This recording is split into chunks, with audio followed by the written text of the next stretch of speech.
Buenos días para todos. Sean todos bienvenidos. Mi oración es que Dios se digne hoy, por su gracia y misericordia, a bendecirles, edificando vuestras almas en santidad, pureza y consagración para la vida eterna. Siempre recordando que venimos al culto dominical no a prepararnos para ser felices en este mundo, sino ser preparados para la vida eterna.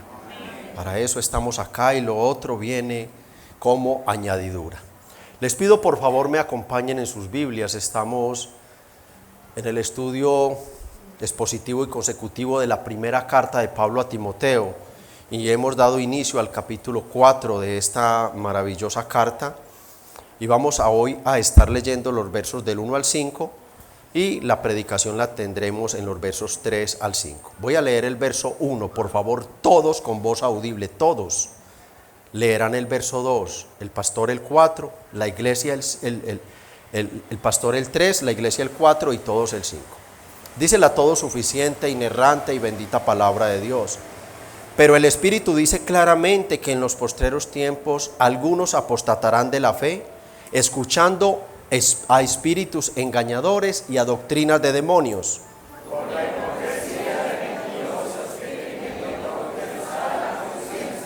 Prohibirán casarse y mandarán abstenerse de alimentos que Dios creó para que con acción de gracias participasen de ellos los creyentes y los que han conocido la verdad.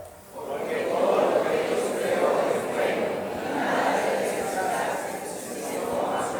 desecharse. Todos, porque por la palabra de Dios y por la oración es santificado. Una breve oración al Espíritu Santo. Espíritu Santo, Dios trino con nosotros, poder, gracia, bondad, sabiduría y majestad en medio de tu pueblo. Acudimos a ti, Espíritu Santo, fiel ayudador, maestro, guía, consolador y santificador de la iglesia, para pedirte a ti, que inspiraste al apóstol Pablo para que escribiera de parte tuya esta advertencia. El Espíritu dice claramente sobre la apostasía en la iglesia local, una realidad que todas las iglesias tendremos que llevar hasta que Cristo venga por segunda vez. Hoy te pedimos, Espíritu Santo, que seas tú en medio de este remanente que has convocado. Tú sabes la condición de cada alma de las que está aquí, tú sabes lo que necesita y solo tú puedes ministrar a cada uno con gracia y poder. Ayuda al pobre, débil, insuficiente predicador, un hombre dado a la debilidad, que camina en sus fuerzas a la debilidad, incapaz y completamente insuficiente para entender los misterios del reino de Dios a la altura y plenitud que tú nos los has dado. Pero acudimos a ti, Espíritu Santo, pidiendo que ayudes a esta vasija de barro vacía y que tú hagas la obra en él y por medio de él, hablando a tu pueblo. Tú los has convocado. Líbrame, Espíritu Santo, de irme a convertir en un estorbo para tu obra. Líbrame de ir a traer cosas que se alejan del texto, del contexto o la aplicación de los 66 libros de la Biblia. Espíritu Santo, líbrame de irme a salir del marco de la palabra. Obra en cada uno, Espíritu Santo. En los santos santifícalos más. Y en aquellas personas, Señor, en aquellas personas, Jesús, en aquellas personas, Espíritu Santo, que aún no han creído, obra la salvación. Obra la salvación. Esperamos que todo el que entra por esta puerta se santifique más si es creyente o sea convertido si no lo es. Haz tu obra en medio del pueblo. Te lo pedimos en el nombre de Cristo y para la gloria de Dios Padre. Amén. Por favor, tomen sus lugares de asiento.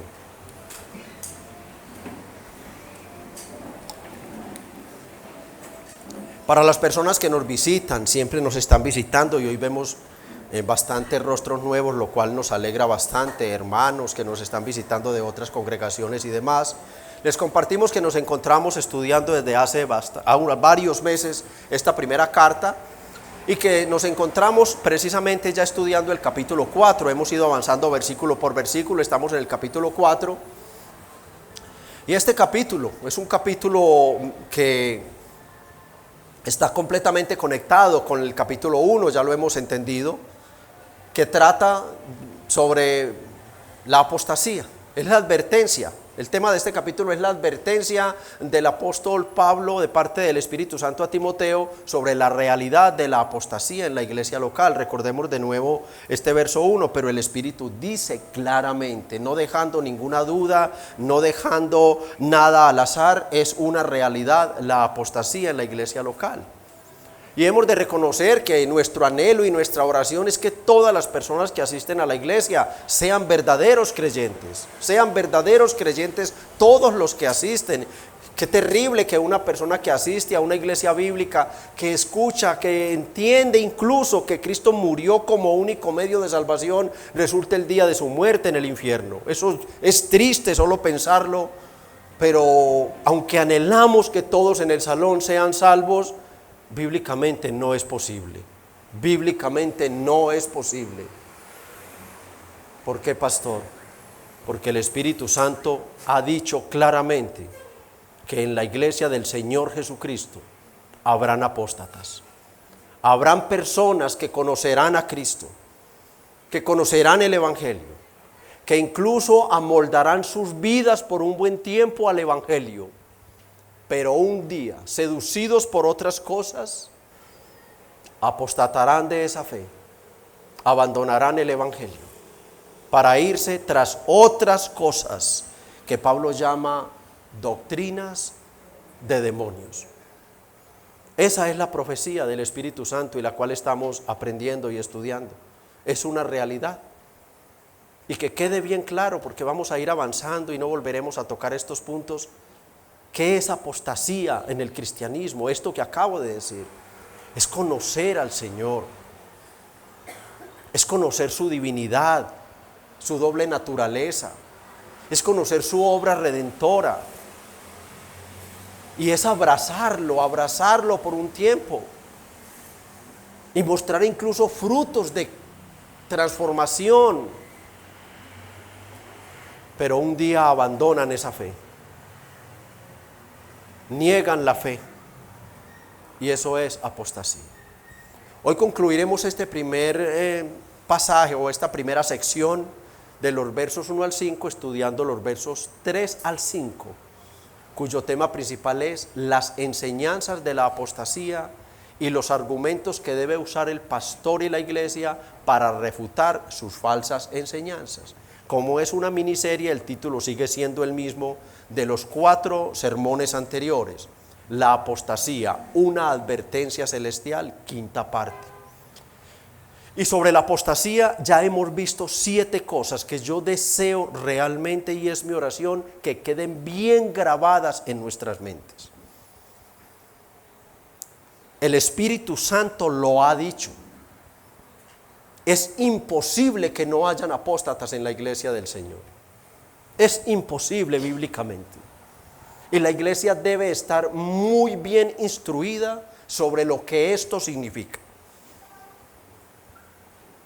Y debemos recordar estos elementos que hemos visto sobre la apostasía. En primer lugar, vimos la certeza de la apostasía. Ahí los tienen en pantalla para que tomen el pantallazo, ustedes puedan ver que hay una miniserie sobre este tema, que ustedes han quedado instruidos, empapados, para que ustedes mismos, primero que todo, revisen sus vidas. Todos debemos revisar nuestras vidas a la luz de estas enseñanzas.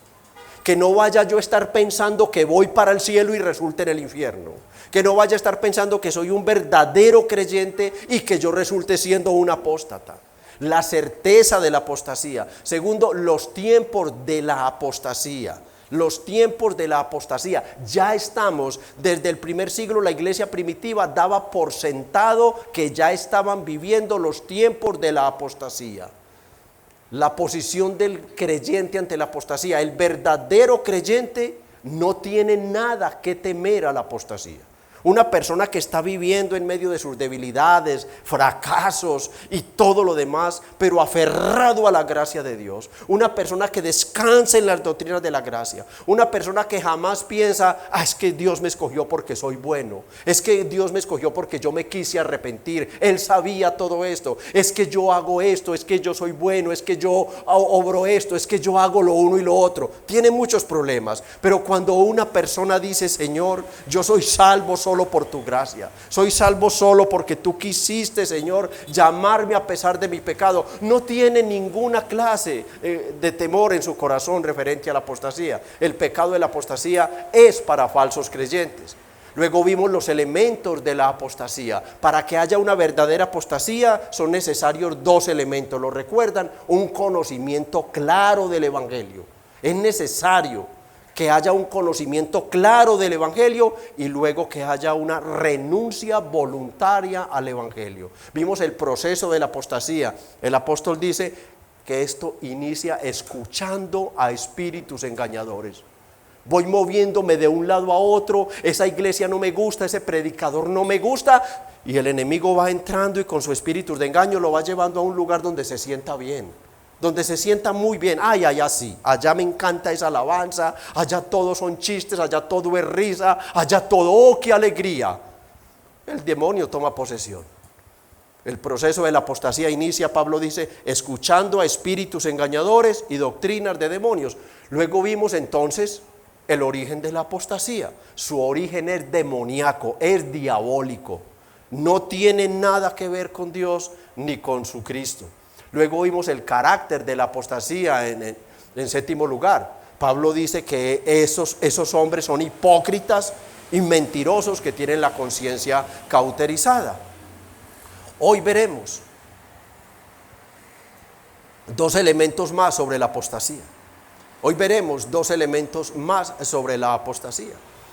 Veremos en octavo lugar las enseñanzas de la apostasía, verso 3b.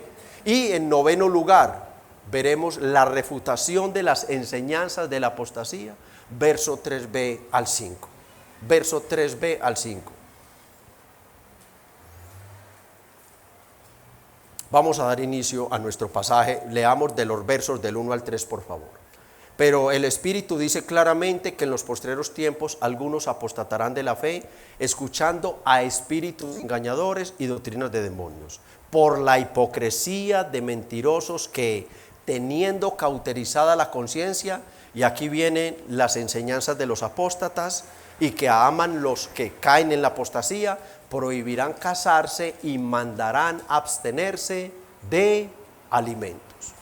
En el mensaje anterior habíamos visto cómo Pablo describe el perfil de los ministros de la apostasía, hombres hipócritas, mentirosos, que tienen cauterizada la conciencia. No les importa conocer la verdad, ellos conocen la verdad, por eso es que son apóstatas, pero han desechado la buena conciencia. Son insensibles a esa alarma moral interna que les advierte que están mal, que les advierte que vuelvan al carril, que vuelvan a la verdad de Dios. Pero su conciencia ya está cauterizada y ellos terminan completamente dominados por la mentira del diablo. Ahora entonces Pablo pasa a explicar a Timoteo y a la iglesia cuáles son las enseñanzas de los ministros de la apostasía. Y aunque el Nuevo Testamento tenemos muchas enseñanzas de los falsos maestros, Pablo nos da solamente dos elementos. Dice la palabra de Dios, prohibirán casarse y abstenerse de alimentos que Dios creó. Prohíben casarse y prohíben tomar los alimentos que Dios creó. Pablo le advierte a Timoteo que las enseñanzas de los ministros de la apostasía es una enseñanza ascética, de abstencionismo profundo. ¿Quiénes son los ascetas? Son individuos que practican precisamente el abstencionismo riguroso, el castigo físico para el cuerpo, y esto lo hacen como una forma de alcanzar un mayor nivel de iluminación y espiritualidad. Esta advertencia de Pablo, según algunos historiadores de la Biblia, y comentaristas, entre ellos Juan Calvino, pronto empezó a cumplirse.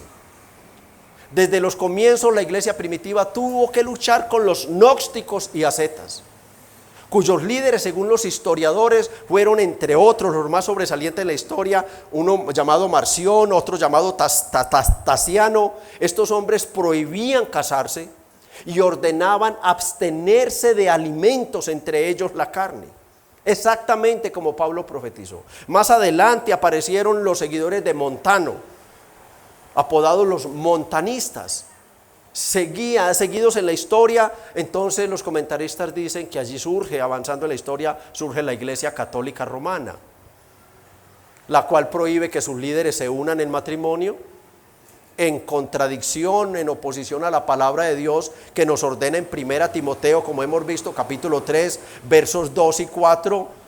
Pero es necesario que el obispo sea irreprensible, marido de una sola mujer, sobrio, prudente, decoroso, hospedador, apto para enseñar, que gobierne bien su casa, que tenga a sus hijos en sujeción con toda honestidad. Del mismo verso 12, del 3, los diáconos sean maridos de una sola mujer y que gobiernen bien sus hijos y sus casas. La Iglesia Católica Romana hace esto en completa oposición a la palabra de Dios. Y en ciertos tiempos prohíben comer algunos alimentos, completamente cumpliéndose en ellos la profecía de Pablo en el siglo I. Y dice la palabra de Dios que esas son doctrinas de demonios, que lo que enseñaban estos hombres y enseña hoy la Iglesia Católica Romana y algo otras sectas, es doctrinas de demonios, porque no lo enseña Dios en ninguna parte en su palabra. Dios ordena.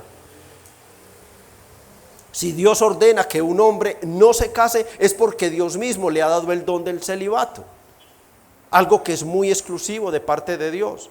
De lo contrario, dice 1 Corintios 1, 7, 9, pero si no tienen el don de continencia, cásense, pues mejor es casarse que estarse quemando. Otra secta, los adventistas del séptimo día, prohíben comer cerdo y otros animales, entre ellos algunos peces, porque según ellos son impuros, continúan siendo impuros, en contra de la palabra de Dios, que en Hechos 10, 11 al 15, un pasaje muy conocido, que usa Dios para introducir a los gentiles como gente pura, junto con los judíos escogidos al reino de Dios. Y allí pone él algunos animales como ejemplo, como el cerdo y ciertos peces. Las leyes sanitarias del Antiguo Testamento los declaraban impuros, pero fueron limpiados por la sangre del nuevo pacto, para provecho de todo hombre. Pedro era judío, recordemos. Él guardaba esa misma ley, él no comía esos animales. Y cuando ese lienzo desciende del cielo y él dice, no, es que no he comido. En el verso 13 una voz le dice, levántate Pedro, mata y come esos animales. Lo que Dios limpió, no lo llames tú común. Lo que Dios limpió, es verdad. Las leyes higiénicas o sanitarias del antiguo pacto los declaraban impuros. Pero en el nuevo pacto, la sangre de Cristo, el poder del Cristo resucitado, los ha purificado para bien del hombre. Igual que los gentiles. Ahora podemos entonces, bajo el nuevo pacto, sacrificar y comer toda clase de animal que Dios ha creado para nuestro mantenimiento. El principio de los apóstatas, entonces, Pablo quiere que quede muy claro en la iglesia. Es la imposición de doctrinas combinadas entre verdad y mentira, que al final se convierten en una gran mentira. El principio de los apóstatas es imponer su advertencia de quedar bajo condenación si no cumple lo que ellos demandan. Para Pablo esas enseñanzas no venían de Dios, sino de los demonios. En nuestros tiempos tenemos que decir que dentro de la libertad cristiana Los creyentes pueden decidir, una dama puede decidir, yo no me voy a cortar mi cabello. Una dama lo puede decidir ella. No, en mi familia, mi abuelita, mi tradición ha sido tener mi cabello así, largo, sin cortarlo, sin arreglarlo.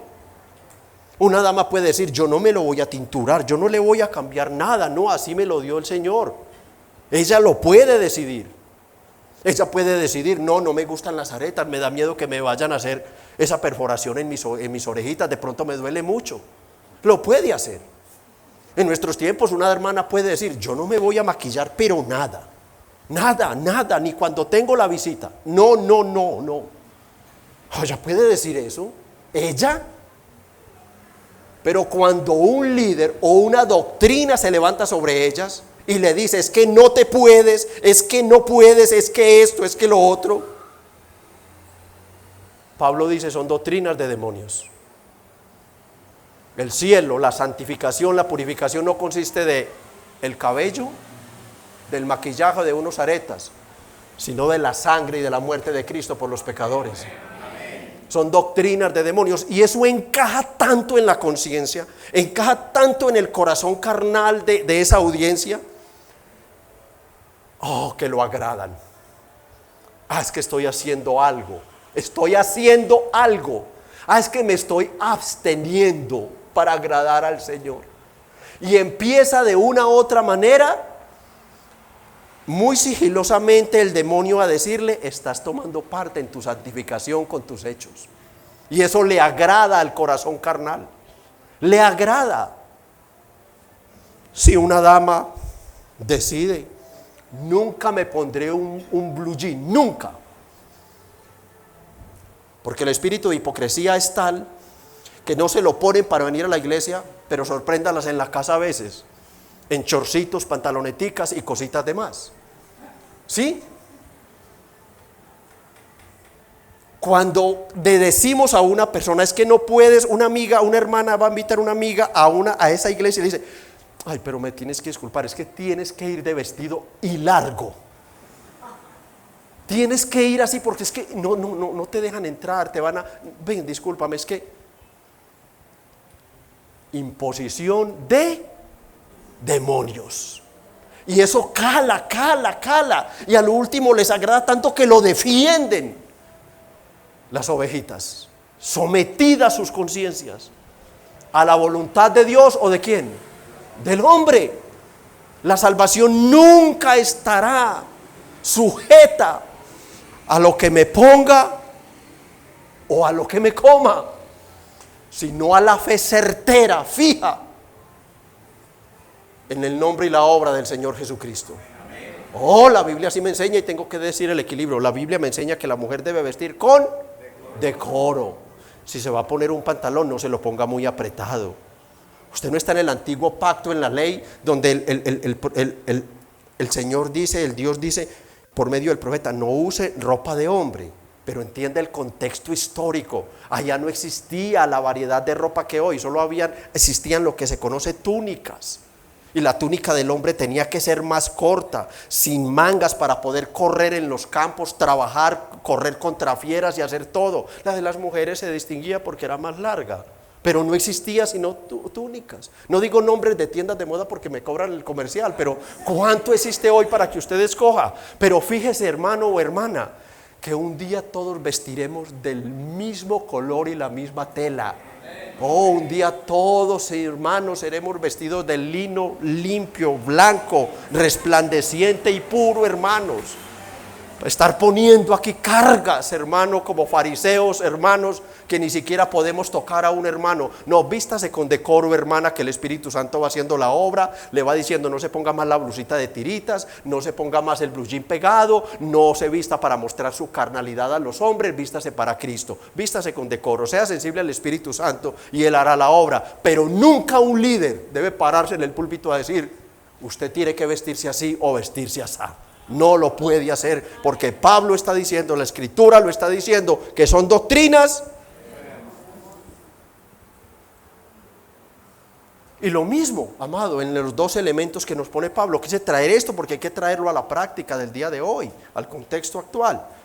Pero Pablo nos dice esto mismo sobre el matrimonio. Si alguien decide porque tenga una incapacidad, ¿sí? Una incapacidad para procrear, por ejemplo, por una enfermedad, entonces decide no casarse, porque el propósito del matrimonio no es casarme, sino tener hijos, es la procreación.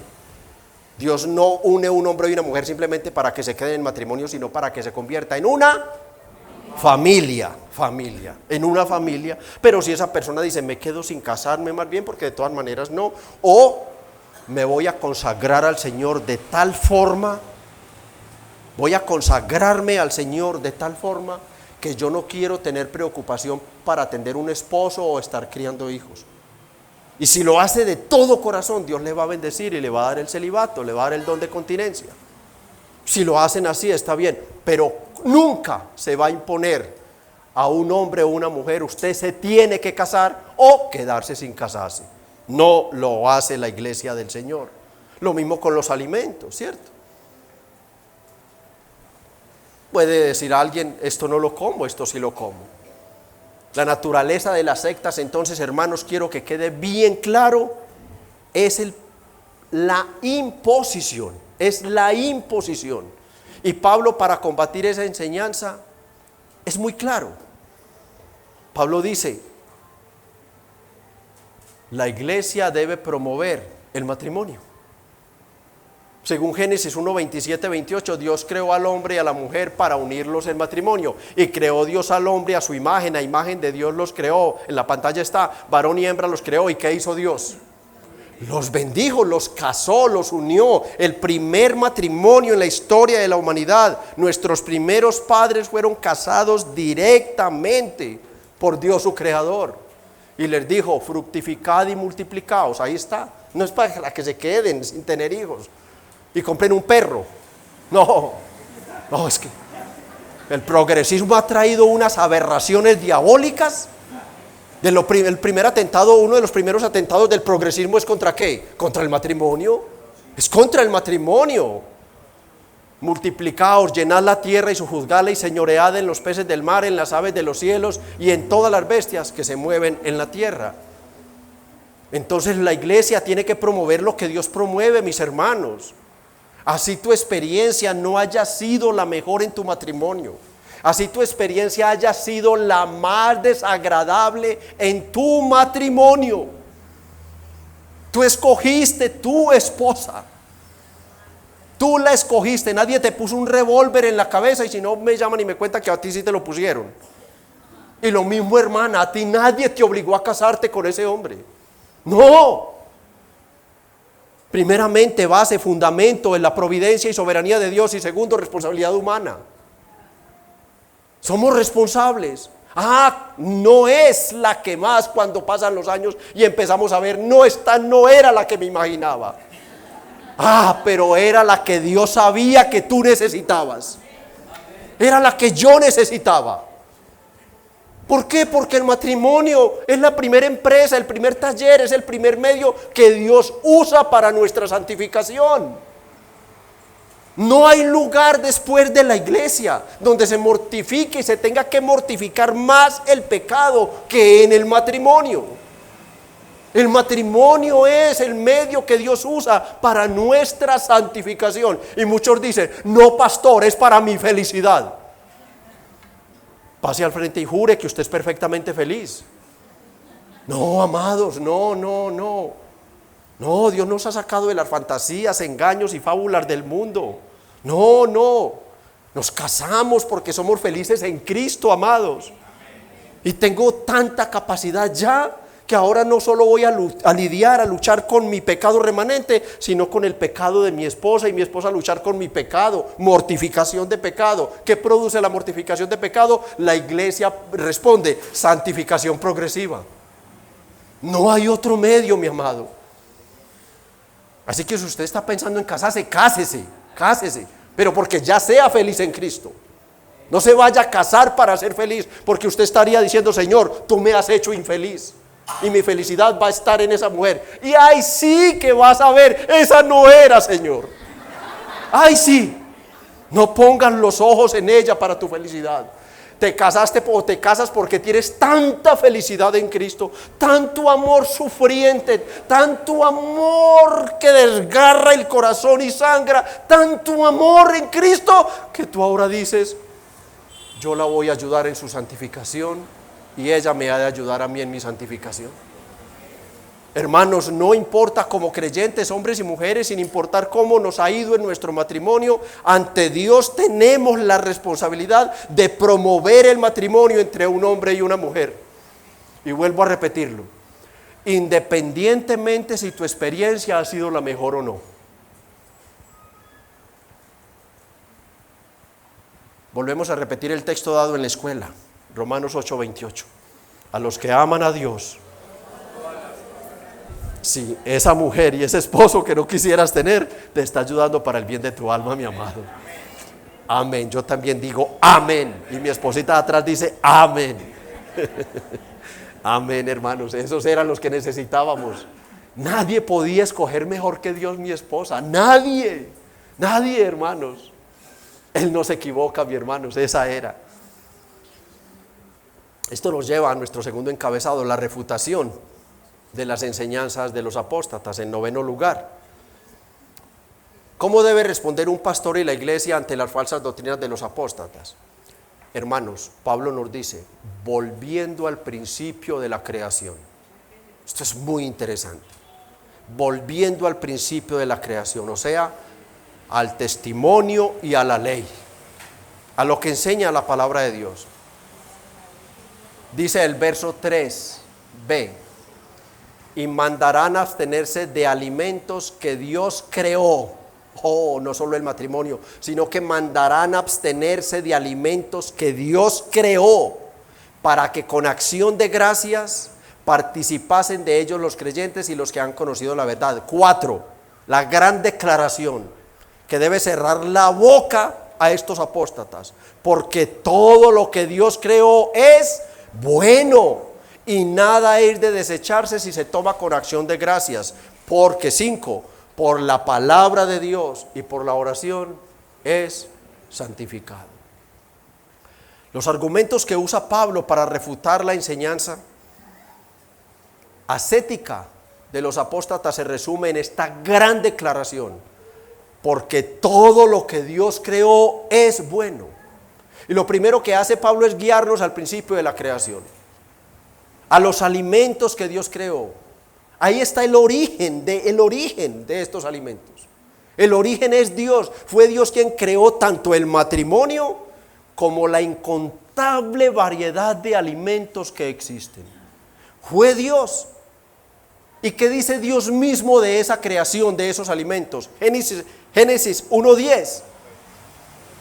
Y vio Dios que era bueno. 1:12, y vio Dios que era bueno. 1:18, y vio Dios que era bueno. 1:21, y vio Dios que era bueno. 1:25, y vio Dios que era bueno. Y en el 1:31, cuando entrega todo a ese matrimonio, agrega una palabra: y vio Dios que era bueno en gran manera. Hermano, solo el diablo puede tener la osadía y el atrevimiento de calificar como malo lo que Dios llama bueno. Solo el diablo, hermano. Por razón, hermano, la palabra dice que esas son doctrinas de demonios, que descalificar el matrimonio o descalificar los alimentos son doctrinas de demonios. En algunos casos hay que ser realistas. El médico, por cuestiones de salud, nos puede prohibir algunos alimentos: la grasa, las harinas y algo otros.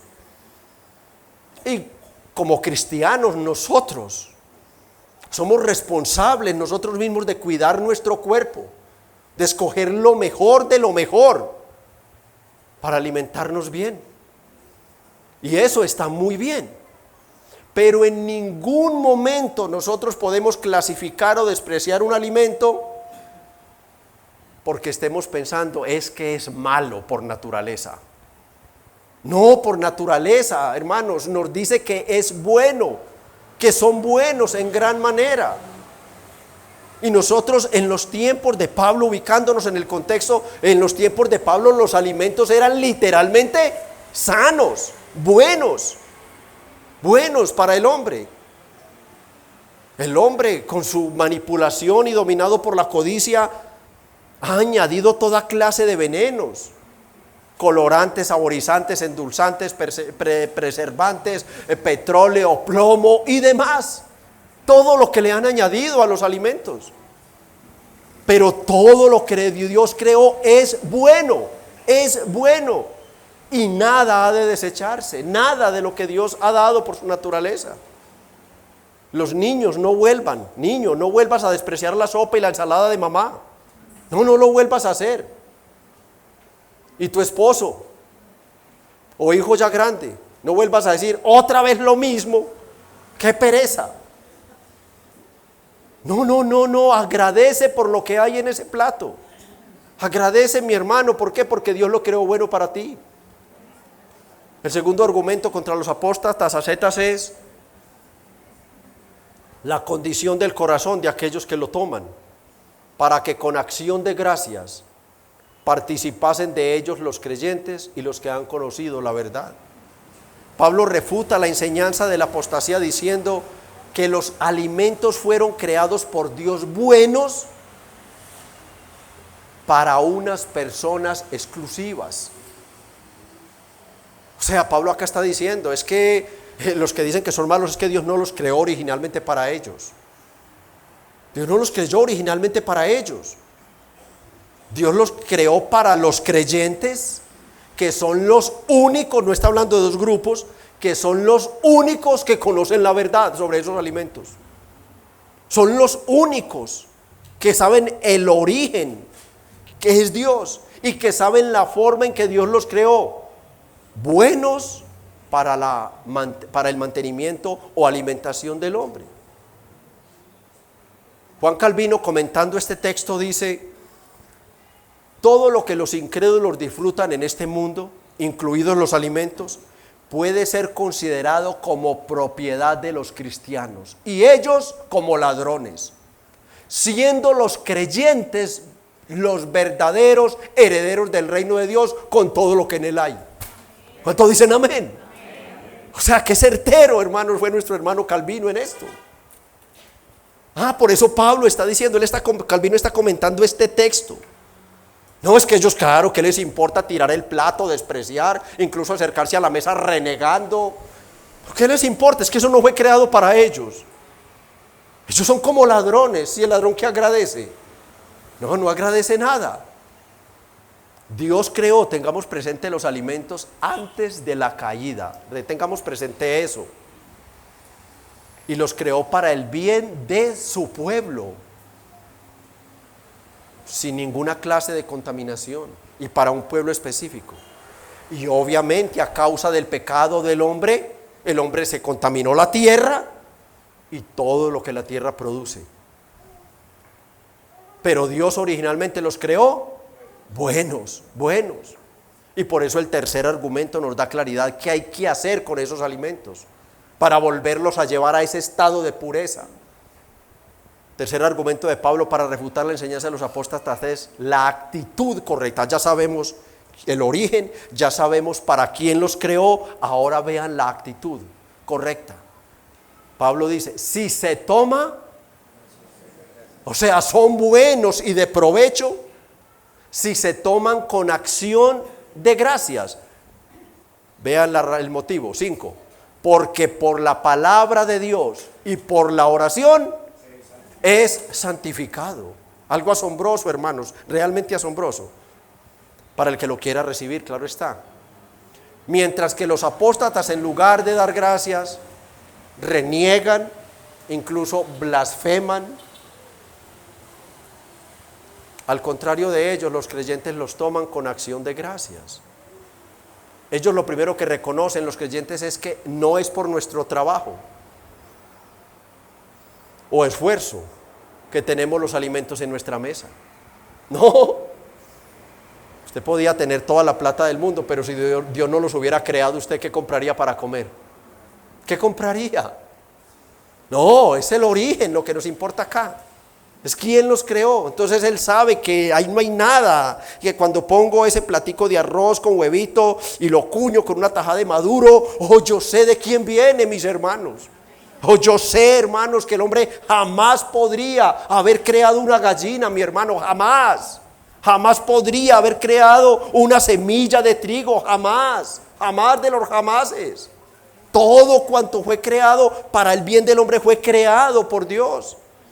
Y él sabe que es por la gracia de Dios que ahora los tiene a su alcance, que es porque Dios desde el principio en su gran bondad pensó en las criaturas, en lo que necesitarían ellas. Y por eso cuando vemos el orden de la creación, Dios teniendo en mente la corona de la creación, el ser humano, Dios primero se ocupa de crearle un ambiente maravilloso en el cual no le faltara nada, para luego poner allí al hombre, para ponerlo luego en el Edén, y allí tendría todo.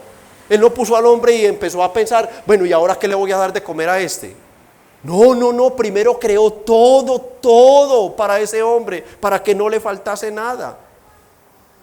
Y todo lo creó bueno, incluido el matrimonio, como ya vimos. Y por favor, repasemos Génesis 1, 29 al 31. Produjo pues la tierra, y dijo Dios: he aquí os he dado toda planta que da semilla, que está sobre toda la tierra, y todo árbol en que hay fruto y que da semilla, os serán para comer. Y toda bestia de la tierra, y todas las aves de los cielos, y todo lo que se arrastra sobre la tierra en que hay vida, toda planta verde le será para comer. Y fue así. Todo lo creó bueno y puro antes del pecado. Todo. Y el 31, y vio Dios todo lo que había hecho, y aquí que era bueno en gran manera, mis hermanos, absolutamente todo. Entonces tenemos una despensa universal abierta para nosotros, para que tomemos de ella todos los alimentos con gran gratitud. Dios ha sido generoso con nosotros, a pesar de la caída de nuestro pecado. No ha faltado su mantenimiento para los seres vivos, hermanos, y de especial para las criaturas humanas, a pesar de su pecado. Y de ahí es que debe nacer el principio de acción de gracias por los alimentos. Nosotros conocemos la verdad. Nosotros conocemos la verdad. Y ese principio de acción de gracias debe llevarnos a temer al ver la presencia, al ver a Dios, al ver la gracia, bondad y piedad de Dios en Cristo para con nosotros, proveyéndonos toda clase de alimentos. Entonces, antes de participar de cualquier alimento, en la casa, en el trabajo, en el centro comercial, delante de muchas personas, nuestro corazón debe conmoverse de gratitud al saber cuál es el origen de esos alimentos que tengo al frente de mí. Juan Calvino, de nuevo, escuchen la perla que dice sobre este pasaje y sobre esta actitud. Dice: es bestial que un ser humano se acerque la comida a su boca sin dar gracias a Dios por ella. Es bestial.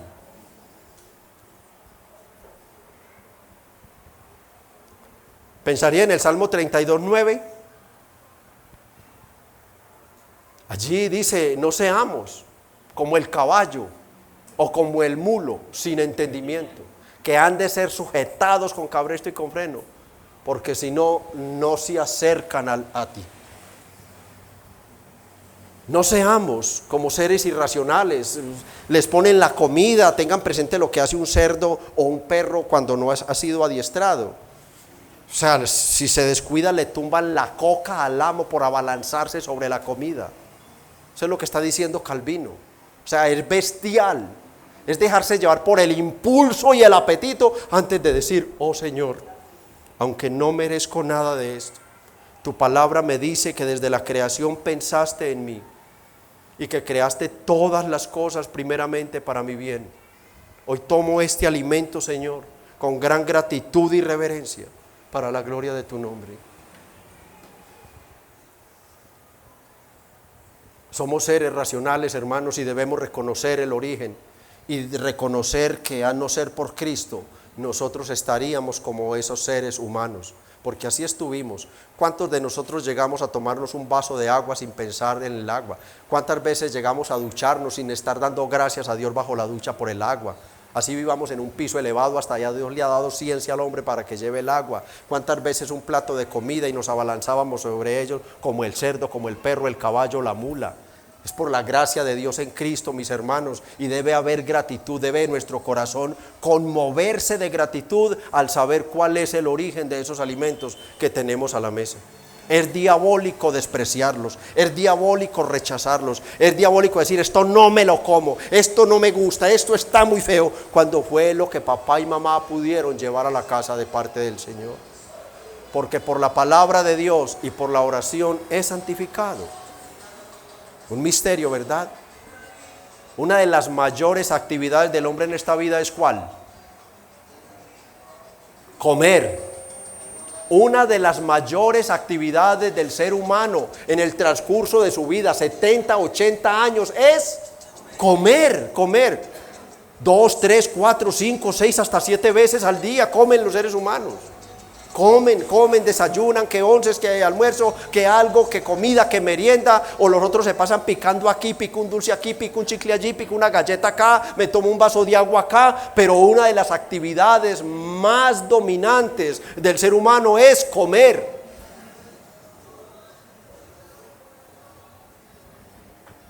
Pero ¿cuántas veces te detienes o sacas unos minutos, así sea mentalmente, para dar gracias a Dios por esos alimentos? ¿Cuántas?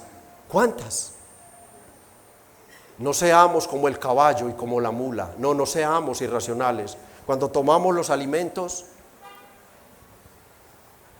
oramos por ellos dando gracias, y oramos por ellos dando gracias, estamos reconociendo el origen, que Dios los ha creado y que su palabra los ha declarado como buenos. Porque por la palabra de Dios y por la oración, la palabra de Dios ya los calificó como buenos.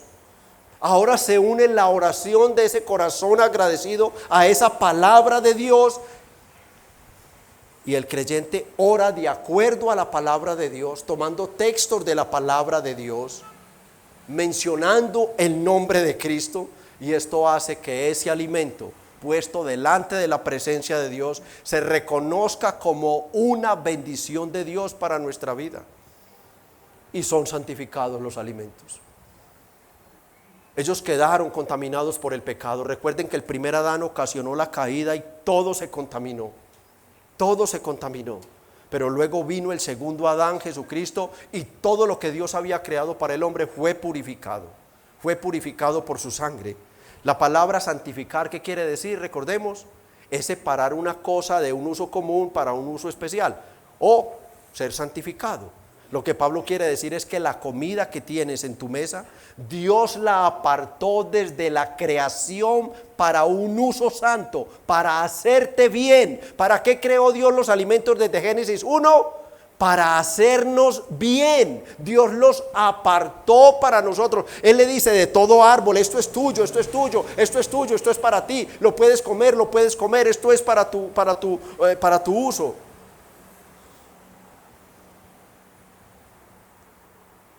Los apartó para bendecir nuestra vida por medio de ellos, para sostenernos. Y es justo que tú le glorifiques a Él. ¿Qué le podemos dar a Dios? Nada, el universo entero es de Él.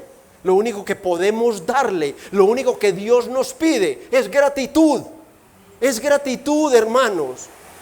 Es gratitud al dador de todo bien, gratitud por esos alimentos. Por eso Pablo dice en 1 Corintios 10:31, si pues coméis o bebéis, mire lo que pone en primer lugar: los alimentos. ¿Por qué? Porque es una actividad muy continua, hacerlo todo para la gloria de Dios. Dar gracias a Dios es un mandato de Dios por los alimentos. Es decir, que cuando comemos con acción de gracias, hermanos, Dios es glorificado. Lo estamos reconociendo a Él como el dador de ese bien, que no podría, ya lo dije, crearlo absolutamente nadie. Dios es glorificado. Entonces los alimentos se convierten no solo en un beneficio físico para el cuerpo, sino espiritual para el corazón, el alma y la vida del creyente. El creyente se está poniendo de acuerdo con su Creador. Él dijo: son buenos, y ahora yo reconozco por la oración en el nombre de Cristo que definitivamente son buenos. Porque por la palabra de Dios y la oración es santificado, la acción de gracias por los alimentos hecha de acuerdo a la palabra de Dios, lleva un plato de comida, escuchen esto hermanos, escuchen estos, a un estado de santidad. Eleva un plato de comida a la posición de algo santo. ¿Volverás tú a sentarte a la mesa? ¿Sacarás tu lonchera en tu empresa? ¿Te sentarás en un centro comercial a comer sin cerrar tus ojos, inclinar tu rostro y darle gracias a Dios? No, si lo haces, Juan Calvino comentando este texto dice que eso es bestial. Hay algunos que no lo hacen por vergüenza, se avergüenzan del nombre de Cristo y no saben ustedes que esa vergüenza la siente Cristo de ustedes en el cielo, porque el que se avergonzare de dar testimonio de mí en esta generación adúltera y perversa, yo me avergonzaré de presentarlo un día delante de mi Padre y sus santos ángeles. Donde quiera que estés, que vayas a comer algo, da gracias a Dios, porque por la palabra de Dios y la oración ese alimento es llevado a un estado de santidad. Al orar recurrimos a textos de su palabra, recordamos que Dios fue quien lo creó y que por su gracia sin ningún mérito lo recibimos de su santa mano. Cuando oramos por los alimentos de acuerdo a su palabra y en el nombre de Jesús, los alimentos son glorificados, los alimentos son santificados, Dios es glorificado y tu alma es santificada.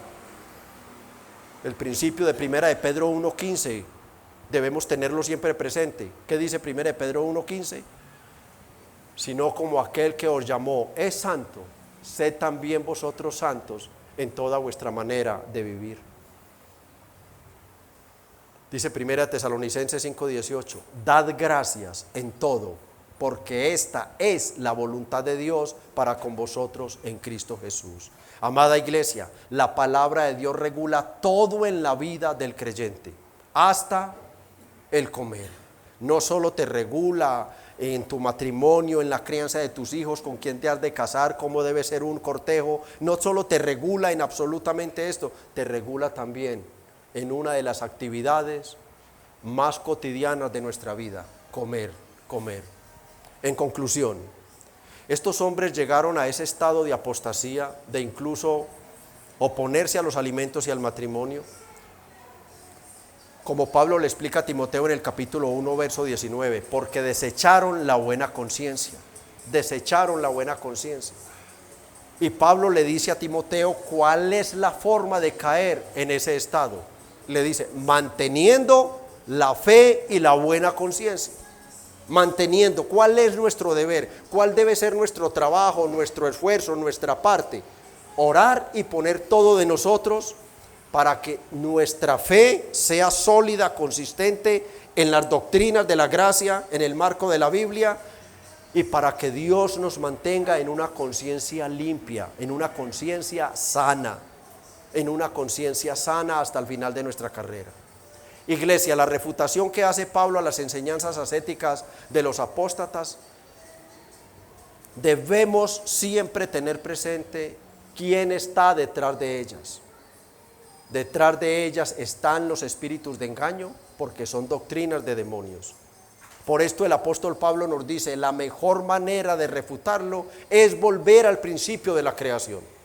No hay que entrar en discusiones con los apóstatas, con los adventistas del séptimo día, con los falsos testigos de Jehová y con todas aquellas sectas. No hay necesidad. No hay necesidad, hermanos. Solamente tenemos que entender que son legalistas, que los ascetas, los gnósticos y son lo mismo, son simplemente unos legalistas aférrimos. A ellos solo hay que responderles como Cristo le respondió al demonio. Escrito está. Todo lo que Dios creó es bueno. Solamente eso. Escrito está, todo lo que Dios creó es bueno.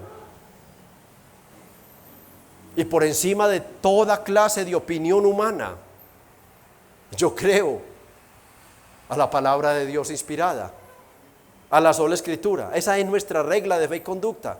Fin de la discusión, no hay que discutir con nadie. Que coman lo que quieran, que no coman, déjenlos, hermanos, déjenlos.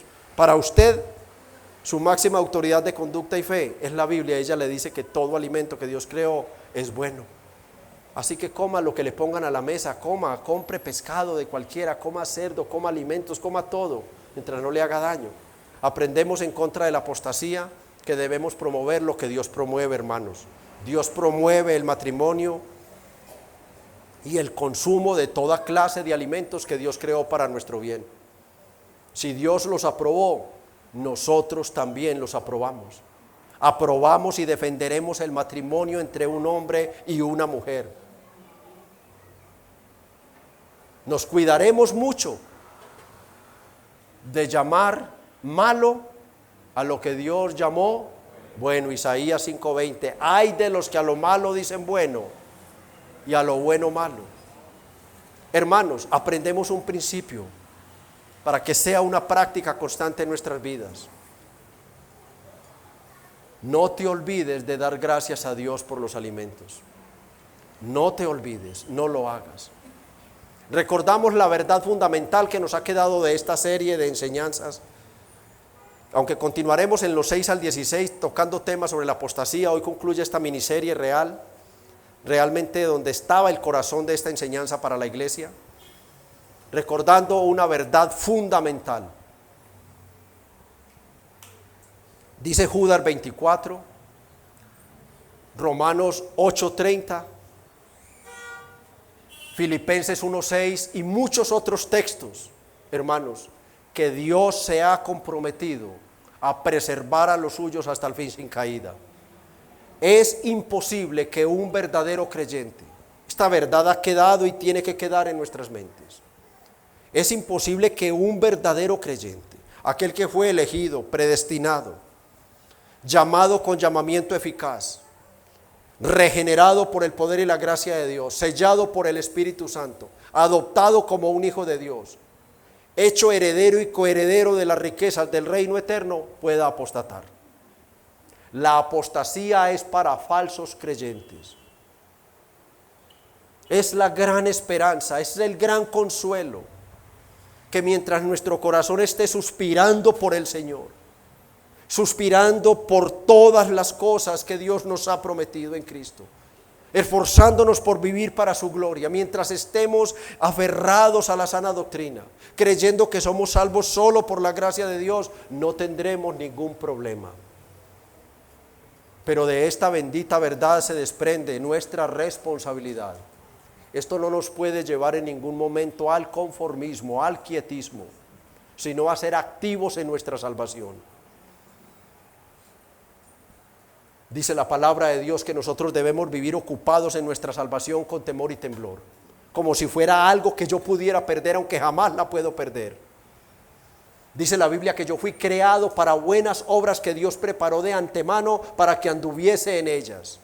Aunque soy salvo por la gracia, mis hermanos, perfectamente y eternamente salvo, esa salvación yo la demuestro por obras. Yo la demuestro por obras. Y ahí es donde tengo la dicha de poderme examinar a mí mismo. Examinarme realmente si estoy en la fe verdadera. ¿Cuánto me cuesta a mí hoy perdonar, humillarme, perder? ¿Cuánto me cuesta a mí hoy reconciliarme? Yo tengo que mirar los frutos de verdadera conversión en mi vida.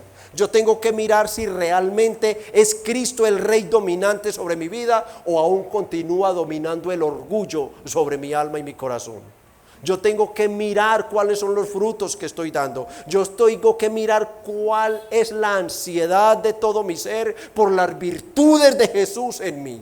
Yo tengo que mirar si realmente he entendido el principio por el cual Dios me salvó, ser conformado a la imagen de Jesús. Y ya saben que no significa que, como algunos dicen, es que nos vamos a parecer, vamos a hacer figuritas de Jesús, retraticos de Jesús. No nos vamos a parecer a Jesús en su estado, en su parte corporal, en su físico, en su rostro, en sus ojos. No, yo conservaré mi rostro, yo conservaré mi cuerpo, yo conservaré. Las damas, las hermanas continuarán teniendo lo que Dios les ha dado. Seguirán siendo mujeres femeninas, pero todos ellos revestidos de las virtudes de Jesús. Ese es el trabajo que Dios está haciendo y que yo debo cooperar con Dios. Que las virtudes de Jesús, santidad, pureza, bondad, verdad, mansedumbre, templanza, dominio propio y todo lo que nos dejó el príncipe de los pastores, esté siendo visible en nosotros de una u otra manera. Entonces no tendrás nada que temer. El cristiano no se congela, el cristiano no se estanca en su vida, el cristiano siempre debe estar en crecimiento espiritual. El cristiano ya ha sido convencido de que así como cada día a las 6 o a la noche, a las 10 le queda un día menos de vida, así debe estar perfeccionando su alma para la eternidad. Entonces no tiene por qué temer. Pero si por el contrario empieza a ver que continúa en los pecados, que son pecados que incluso la Biblia le dice, el que los practica no irá al cielo, y continúa en esos pecados, orgullo, prepotencia, soberbia, incapacidad de perdón, pues entonces esta miniserie debe llevarte al arrepentimiento. Arrepiéntete, Dios es bueno y nos advierte a tiempo. Esta amonestación ha venido para ti muy a tiempo. Todavía estás unido en tu alma y tu cuerpo, tienes todas las posibilidades de arrepentirte, entregarte a Cristo y ser modelado a la imagen de Jesús, porque Dios, que no se equivoca, ha dicho que el que está en Cristo nueva criatura es, que las cosas viejas pasaron. No, el pasado se fue. Las costumbres viejas, los vicios, las reacciones, incluso todo lo que eran tradiciones de nuestros amados padres, muchas de ellas fueron dañinas, ya se fueron. Hoy todo es nuevo para mí, hecho por el Espíritu Santo.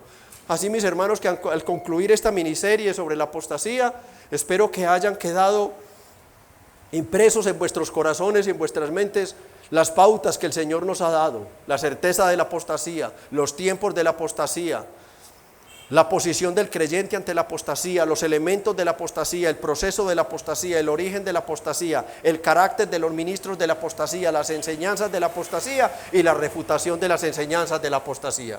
Quiera Dios bendecir estas 9 enseñanzas que ha traído a nosotros, no para que temblemos de miedo, sino para que sepamos que es una realidad, que revisemos nuestras vidas, nos santifiquemos más y que estemos preparados, que no nos sorprenda cuando alguien se vaya. No, Dios purga su iglesia, Dios la purga. Y Primera de Juan nos explica que si se fueron era porque no eran de nosotros. Así que no es entristecernos por el que se va, sino decir a la profecía del Espíritu Santo que ha dicho: en los postreros tiempos algunos apostatarán de la fe, y la iglesia tiene que decir: amén, hágase tu voluntad y cúmplase tu palabra, Señor. Para los amigos, amigo que estás aquí hoy, amigo, cree en Cristo.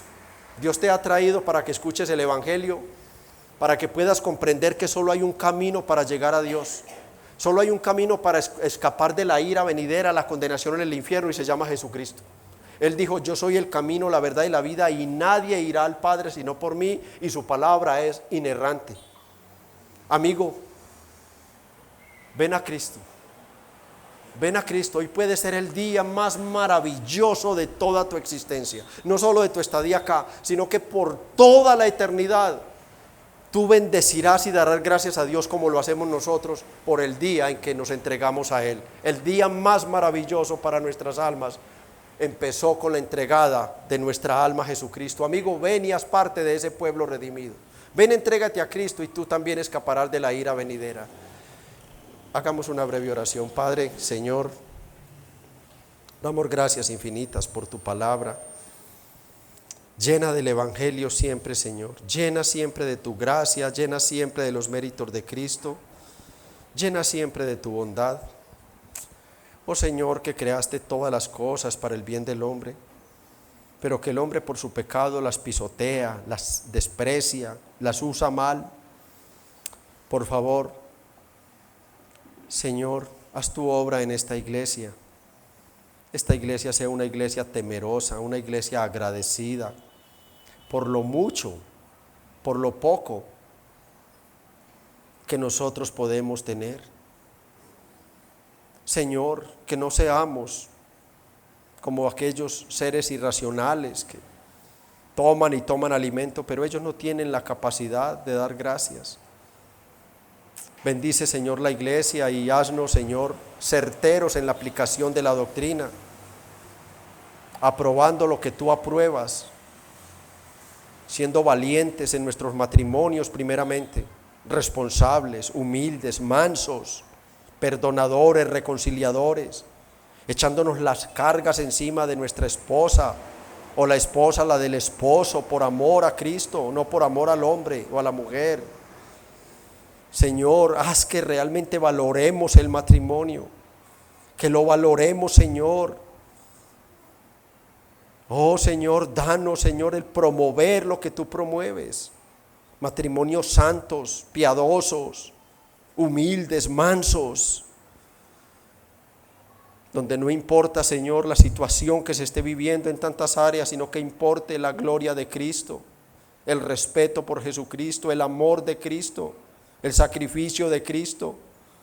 Matrimonios entendidos teológica y doctrinalmente, que comprendan que no fueron unidos para ser felices, dichosos en este mundo, prosperados en este mundo, tener propiedades y más propiedades en este mundo, sino matrimonios que comprendan que sus recompensas están en el cielo.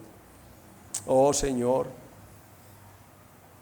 que podamos vivir como dice tu palabra, el que tiene mucho como si nada tuviera, porque desnudo vino al mundo y nada va a sacar de él, y los que no tenemos nada como si tuviéramos muchas propiedades, porque desnudos vinimos al mundo y nada vamos a sacar de él. Haz que tu palabra, Señor, siempre esté fresca en nuestra mente, que nosotros recurramos a los principios que nos has dado en tu santa ley, en tu santo evangelio, que cuando tomemos un alimento nosotros siempre temamos, Señor, nosotros siempre temamos al saber quién está presente extendiendo su mano proveedora y sustentadora para ponerlo a nuestro alcance.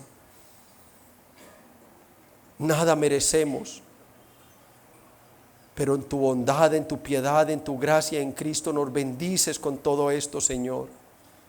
Nada nos ha faltado, Señor. Nada, Señor. Todos los días nos provees tu aire, tu luz, tu noche, tu agua.